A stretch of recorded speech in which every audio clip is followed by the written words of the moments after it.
Dietro la crisi della trevigiana Stefanel strozzata dai debiti, le banche, circa una decina, tra le quali non è un mistero Veneto Banca e Popolare di Vicenza, banche creditrici che hanno chiesto la ristrutturazione con il rientro immediato dei quasi complessivi 90 milioni di debiti vantati con lo storico brand della moda italiana. Questo è il grosso problema, infatti devono trovare una soluzione che riguardi soprattutto il rapporto tra i nuovi investitori e le banche. Preoccupazione, ansia e inquietudine per l'immediato futuro. Così i lavoratori di Ponte di Piave, al termine dell'incontro avuto nel pomeriggio con i sindacati e con l'amministratore delegato del gruppo, che ha illustrato loro la delicata e complessa situazione, con la presentazione in mattinata in tribunale a Treviso del ricorso all'ammissione del concordato preventivo in bianco o con riserva. Nell'incontro c'è stato riconfermato la ricerca di un nuovo soggetto che possa prendere in mano la Stefanel e rilanciarla. E già si parla di un'operazione di esecuzione patrimoniale con il debitore. Impossibile non pensare infatti che dietro questo intervento non ci sia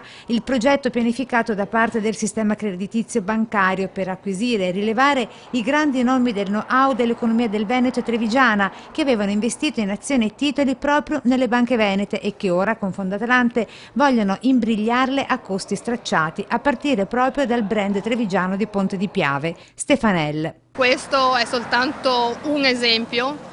La provincia di Treviso sta soffrendo soprattutto per quanto riguarda il settore del tessile. Forse dovremmo fermarci un attimo e fare un ragionamento di un certo tipo sul futuro del tessile nel trevigiano e del Made in Italy, altrimenti siamo destinati a fallire.